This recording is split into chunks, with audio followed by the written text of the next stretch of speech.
অবস্থা দৃষ্টে মনে হচ্ছে শেখ হাসিনা এবং তার সাঙ্গপাঙ্গদের হাতে তাদের প্রেসিডেন্ট ডোনাল্ড ট্রাম্প একটা অস্ত্র তুলে দিয়েছেন। হ্যাঁ, ডোনাল্ড ট্রাম্পকে তারা এখন প্রেসিডেন্ট মানেন বলেই মনে হয়। তাদের একজন প্রধানমন্ত্রী আছে, নরেন্দ্র মোদী, একটা প্রেসিডেন্টও তারা সাম্প্রতিক সময়ে পেয়েছেন, এবং এই প্রধানমন্ত্রী এবং প্রেসিডেন্ট মিলে ডক্টর ইউনূসের সরকারকে ঝেঁটিয়ে বিদায় করবেন বা ভবিষ্যতের সরকারকে ঝেঁটিয়ে বিদায় করে তারা দেশে ক্ষমতা দখল করবেন, এসব খোয়াব টোয়াব দেখছেন। যাই হোক, ডোনাল্ড ট্রাম্প বাংলাদেশে গণতন্ত্র শক্তিশালীকরণের নামে একটা ফান্ড নিয়ে কিছু মন্তব্য করেছেন, সেটা নিয়ে মনে হচ্ছে তাদের বিরাট ঈদ ঈদ লাগছে। আমি দেখছি অনেকেই ফেসবুকে লিখছে, ওকে তাকে ট্যাগ করছে, তাকে প্রশ্ন করছে 29 মিলিয়ন ডলার, যেটা টাকার অঙ্কে 350 কোটি টাকার মতো, সেটা কে কত পেলো। ইভেন আমি আমার মন্তব্যেও দেখছি আমি কিছু পেয়েছি কিনা, পেলে কত পেয়েছি, কেউ খুব কনফিডেন্টলি বলছেন পেয়েছি, কত পেয়েছি, ইত্যাদি ইত্যাদি। একটা জিনিস আমরা আগে মানে এই অ্যানালিসিসটা ঢোকার আগে একটা প্রশ্ন যদি আমরা করে রাখি, আচ্ছা, আমেরিকা যদি টাকা খরচ করে শেখ হাসিনা সরকারকে পতনের জন্য সাহায্য করে থাকে, যে মুভমেন্ট আছে সেটাকে এনার্জাইজ করতে চায়, কার আপত্তি ছিল শেখ হাসিনা এবং তার হালুয়া রুটি খাওয়া লোকদের বাইরে? কারো কোনো আপত্তি ছিল না। কারণ আমেরিকা যখন নানান পদক্ষেপ নিচ্ছিল 2022-এর শেষ থেকে, র্যাবের পরে স্যাংশন, এরপর ভিসা পলিসি ঘোষণা সহ নানান রকম চাপ তারা তৈরি করছিল বিভিন্ন সময়ে, বিভিন্ন পর্যায়ে, প্রত্যেকে দ্ব্যর্থহীনভাবে সমর্থন করেছে শেখ হাসিনার হালুয়া রুটি খাওয়া লোকজন ছাড়া। তো সুতরাং এটা বলে তারা কি অর্জন করছে আমি আসলে জানি না। যাই হোক, তারপরও ট্রাম্পের এই উক্তিটা নিয়ে একটু কথা বলা দরকার। আসলে ঘটনা যেটা হয়েছে সেটা হলো, আমরা জানি যে ট্রাম্প একটা নতুন এক্সিকিউটিভ অর্ডার দিয়ে একটা প্রতিষ্ঠান তৈরি করেছেন, DOGE। এই প্রতিষ্ঠানের সিইও জনাব এলন মাস্ককে নিয়োগ করেছেন। সিইও না, ঠিক ইনফ্রাস্ট্রাকচার ডিরেক্টর, উনি দায়িত্ব নিয়েছেন। তো DOGE তাদের একটা ভেরিফাইড এক্স হ্যান্ডেলে জানিয়েছিল বাংলাদেশের রাজনৈতিক পরিস্থিতি শক্তিশালী করার লক্ষ্যে নেওয়া strengthening political landscape in Bangladesh নামে $2.90 কোটি অর্থায়ন বাতিল করেছে। মানে মাস্ককে দায়িত্ব দেওয়া হয়েছে আমেরিকার ফেডারেল গভর্নমেন্টের যে এক্সপেন্স আছে সেটা হ্রাস টানা। মানে তারা একটা আলাপ করে তো ভোটে নির্বাচিত হয়েছে, তাদের যে টার্গেট ভোটার্স আছেন তাদেরকে তারা বলেছেন যে আমেরিকা সারা পৃথিবীতে এমন অনেক কিছু করে যেগুলো তার করার দরকার নেই, এগুলো করতে গিয়ে জনগণের ট্যাক্সের টাকা নষ্ট হয়, ওই টাকাটা আমরা বাঁচাবো। ফলে ডোজ যেটা করছে, আমাদের মনে আছে নিশ্চয়ই, USAIDর ফান্ডিং পুরো বন্ধ করে দিয়েছিল। এখনও আসলে সারা পৃথিবীতে বিভিন্ন জায়গায় USAIDর যে ফান্ডিং আছে সেটা নিয়ে খুবই নানান রকম ক্রাইসিস হয়েছে। বাংলাদেশে অন্তত 10,000 মানুষ চাকরি হারিয়েছে যারা বিভিন্ন USAID ফান্ডেড বিভিন্ন প্রজেক্টে অন্যান্য NGOর হয়ে কাজ করতেন। তো তারা দেখাচ্ছেন যে তারা প্রচুর খরচ বাঁচাচ্ছেন এবং তোমার ট্যাক্সের টাকা তোমার কাছে রাখছে, তোমার জীবন আমি অনেক সমৃদ্ধ করে তুলবো। এটা হচ্ছে তার মানে তার যে ক্যাম্পেইন ছিল সেটার এক ধরনের তারা এটাকে মিট করছে, তারা তাদের ক্যাম্পেইনের যে ছিল, প্রতিশ্রুতি ছিল। ডোনাল্ড ট্রাম্প এরপর এই বিষয় নিয়ে কথা বলেছেন। তিনি বলেন বাংলাদেশের সার্বিক রাজনীতি শক্তিশালী করতে $29 মিলিয়ন এমন এক সংস্থার কাছে কাছে যে সংস্থার নাম কেউ শোনেননি। তিনি বলেন ছোট একটি সংস্থা এখান থেকে $10,000, সেখান থেকে $10,000 পায়, সেখানে যুক্তরাষ্ট্র সরকারের কাছ থেকে পেয়েছে $29 মিলিয়ন, যেটা খুব ভয়ঙ্কর, সেটা বলছেন।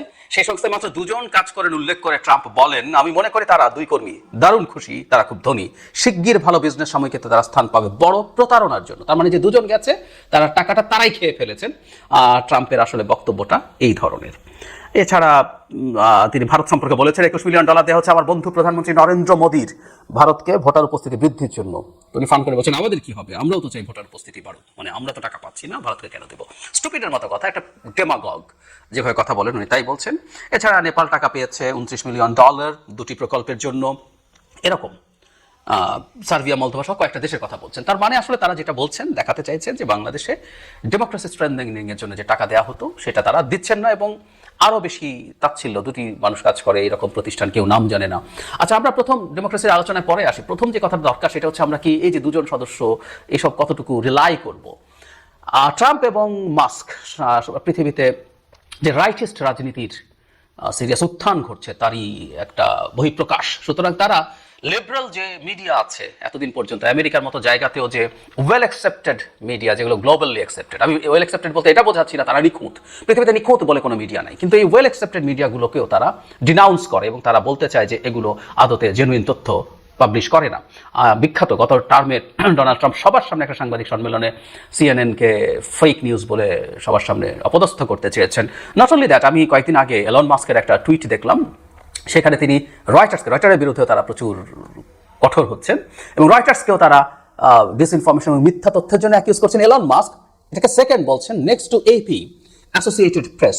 মজার ব্যাপার, উনি অ্যাসোসিয়েটেড প্রেসকে, এপিকে অ্যাসোসিয়েটেড প্রোপাগ্যান্ডা বলছেন এপির এলাবোরেশন করতে গিয়ে। আমরা বুঝতে পারি যে তারা আদতে তাদের মতো তথ্য ফ্লাডেড করতে চান, সেই কারণে তাদের নতুন নতুন মিডিয়া তারা তৈরি করবেনও। অলরেডি একটা মিডিয়া তাদের হয়ে কথা বলেন বলে তারা ফক্স নিউজের কথা বলছে, সেটাকে রিলাই করছেন। সুতরাং মিথ্যাচারের ওপরে তাদের আসলে সবকিছু নির্ভরশীল। ডোনাল্ড ট্রাম্প বক্তৃতা করলে, কোথাও কিছু বলে, সেটা প্রেসিডেন্সিয়াল ক্যাম্পেইনের সময় হোক, প্রেসিডেন্সিয়াল ডিবেটের সময় হোক, যখনই হয়েছে মেইন স্ট্রিম মিডিয়া মুহূর্তে একটা তথ্য নিয়ে আসতে উনি কতগুলো মিথ্যে বলেছেন, প্রত্যেকবার উনি অসংখ্য মিথ্যে বলছেন। সেই মিথ্যাবাদী, মিথ্যাচার যাদের না রাজনৈতিক টুল, এই ধরনের ফালতু রাইটিস্ট এবং তারা ফ্যাসিস্ট হয়ে উঠছেন, এই লোকজনের মিথ্যে আসলে একটা বিরাট অস্ত্র, এটা আমরা সবাই জানি। সো এই তথ্য দুজন কিনা না কিনা সেটা খোঁজাখুঁজি বাদ দিয়ে আমরা তাদেরকে এভাবে একটু দেখতে চাই।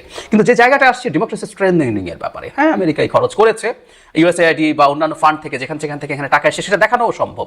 এখন এটাকে আমাদের কাছে যেটা আমাদের বুঝতে হবে সেটা হচ্ছে এই যে সোকল স্ট্রেংথেনিং ডেমোক্রেসি, এটা আমেরিকার চ্যারিটি না, বহুদিন বলেছি। বিশেষ করে 2022 সালের শেষে যখন র্যাবকে স্যাংশন দেওয়া হয়, তারপর যখন ভিসা পলিসি, আমি প্রচুর আমার এই চ্যানেলে কথা বলেছি, টকশোতে কথা বলেছি, সেটা হলো আমেরিকা এখন লিবারেল ডেমোক্রেসিকে তারা চায় যে এটা আপহোল্ড করুক, এটা স্প্রেড করুক, এটা স্ট্রেংথেন হোক। কারণ তারা দেখেছে, এটা সবাই জানি যে আমরা লিবারেল ডেমোক্রেসির সাথে একজন ইললিবারেল ডেমোক্রেসিও আছে এখন, উল্টোভাবে বলতে গেলে।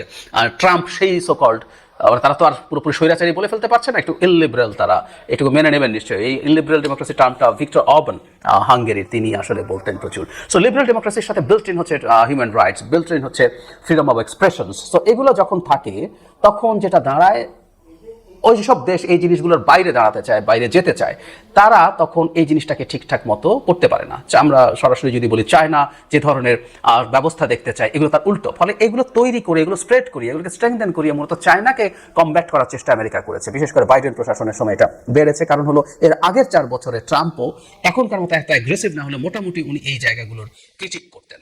ফলে এই ডেমোক্রেসি ডেভেলপ করানোর চেষ্টা, লিবারেল ডেমোক্রেসি ডেভেলপ করানোর চেষ্টা আমেরিকার কোনো লুকোছাপার বিষয় না। সুতরাং যে ফান্ড এসছে, সেই ফান্ড তো দুজন খেয়ে ফেলেছে, এটা ট্রাম্প তার পপুলিস্ট অ্যাটিটিউডে বলছে। কিন্তু এই টাকাগুলো বিভিন্ন জায়গায় গেছে, বিভিন্ন প্রতিষ্ঠানের কাছে গেছে যারা আসলে এই রিলেটেড কাজ করেছে। এখন এই টাকার কত পার্সেন্ট খরচ হয়েছে, এটার কি বেনিফিট হয়েছে, সেটা আরেক ডিবেট, সেই ডিবেটও আমরা এখন ঢুকছি না। কিন্তু এগুলো তাদের ঘোষিত অবস্থান, ঘোষিত নীতি।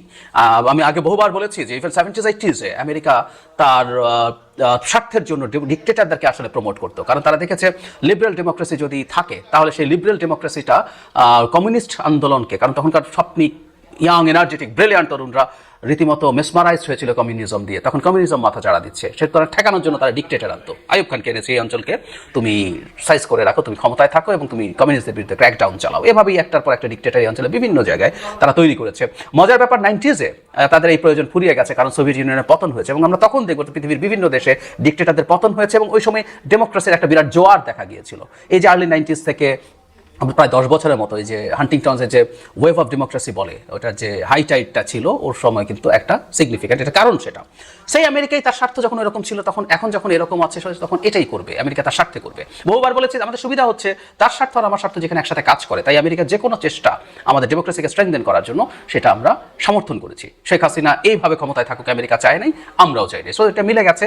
আমেরিকার ওই জিনিসগুলো আমাদের নিজস্ব চেষ্টা, আমাদের নিজস্ব মুভমেন্টকে স্ট্রেংথেন করবে, মানে তারা ক্যাটালাইজ করবে, সেই জন্য আমরা সেটাকে ওয়েলকাম করেছি। কোনোদিন মনে করি নাই যে আমেরিকায় সরকার ফেলে দেবে, আমি অন্তত মনে করি নাই, বলিনি, বলেছি আমাদের সাহায্য করবে আমাদের মুভমেন্টকে, সেটাকে আমরা মানে সিরিয়াসলি এটাকে সাপোর্ট করি নেই। সুতরাং ওর জন্য ফান্ডিং আছে, এটা সমস্যার কিছু নাই। এখন যেটা হয়েছে, তারা তাদের ডোমেস্টিক ভোটারকে দেখাতে চাইছে যে দেখো আমরা এই খরচগুলো করবো না, কি দরকার আমার এগুলো করার। বিশেষ করে তার যে টার্গেট পিপল সেটা হচ্ছে white, less educated, rural Americans, তাদেরকে তারা এই জিনিসটা দেখাতে চেয়েছে, জানাতে চেয়েছে। এবং এসব যত এভাবে দেখাতে পারবে, দেখো 2 জন মাত্র মানুষ আছে ওখানে গিয়ে টাকা গিয়ে ওরা খেয়ে ফেলেছে, ওদের স্ট্যান্ডার্ডেও, সাধারণ মানুষের স্ট্যান্ডার্ডেও প্রায় $3 মিলিয়ন, $30 মিলিয়ন খুব ছোট অঙ্ক না, তারা সেটা দেখিয়ে বিরাট বাহবা পেতে পারে। দেখো এইভাবে আমি তোমার খরচ কমাচ্ছি, আগের যে সরকার ছিল সে এটা খরচ করতো, আমরা সেটা কমিয়ে তোমাকে ভালো রাখবো। এবং আমি মনে করি ভবিষ্যতে এই রিপাবলিকানদের রাজনীতি কিন্তু এই পথে যাবে। এটা কিন্তু আবার বলছে ট্রাম্পের কথা, এরা রিপাবলিকানরা কিন্তু এভাবে ভেবেছে, নট নেসেসারিলি। IRI বলে যে প্রতিষ্ঠানের কথা ইউএসএআইডি প্রসঙ্গে বলা হয়েছে আমেরিকাতেই, সেখানে কিন্তু বাংলাদেশে তারা কিভাবে শেখ হাসিনার বিরুদ্ধে কাজ করেছে সেটা বলেছে। এটা তো রিপাবলিকানদের অর্গানাইজেশন। এই IRI CRIর সাথে কাজ করেছে, CRI IRIকে এন্ডোর্স করছে, এরকম নিউজ আমাদের সামনে আছে। নট অনলি দ্যাট, 18 সালের নির্বাচনের আগে তারা একটা সার্ভে করে শেখ হাসিনার অ্যাপ্রুভাল রেটিং 70 বা তারও বেশি দেখাচ্ছে। আওয়ামী লীগের সমালোচনা আছে কিন্তু শেখ হাসিনার বিরাট সমর্থন আছে। এগুলো তো আমরা দেখেছি যে তিনি উদ্ধারকর্তা, বাংলাদেশে যে বয়ান সেই IRI বাংলাদেশে করেছে। তো সুতরাং এই ঘটনাগুলো আসলে ক্রমাগত ঘটে গেছে, কিন্তু এই ট্রাম্পের প্রশাসন এসে এগুলো থেকে সরিয়ে আনবে এবং শর্ট টার্মে একটা বেনিফিটও দেখাতে পারবে। বিভিন্ন জায়গার এক্সপেন্স যখন কমিয়ে ফেলবে, মানুষকে দেখাতে পারবে দেখো আমি এটা কমিয়ে ফেলে এত ভালো কিছু করেছি। এবং আমি অনুমান করি, অনেকেও অনুমান করেন মাস্ক পরবর্তী প্রেসিডেন্ট নির্বাচনের জন্য যেতে পারেন, কারণ ট্রাম্পের এটাই সেকেন্ড টার্ম, শেষ টার্ম।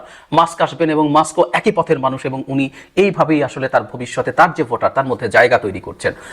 শর্ট টার্মে এটা হতেই পারে, বিভিন্ন জায়গায় যে খরচ হচ্ছে এগুলোকে ব্যয় হিসাবে দেখানো, এগুলো আসলে কোনটা ব্যয় না, এগুলো প্রত্যেকটা আমেরিকান ইন্টারেস্ট। আমেরিকা কোনো স্টুপিড দেশ না, সে বিভিন্ন দেশে এই নামে যেসব টাকা পয়সা দিয়েছে সেটা তার হেজিমনি, তার কোনো ক্ষেত্রে কালচারাল হেজিমনির জন্য, কোনো ক্ষেত্রে আজার হেজিমনি এনশিওর করার জন্য আসলে সেই টাকা পয়সাগুলো খরচ করতে চেয়েছে, করেছে। এটার বেনিফিট লং টার্মে আসতে থাকে। এভাবেই আমেরিকা আসলে পৃথিবীর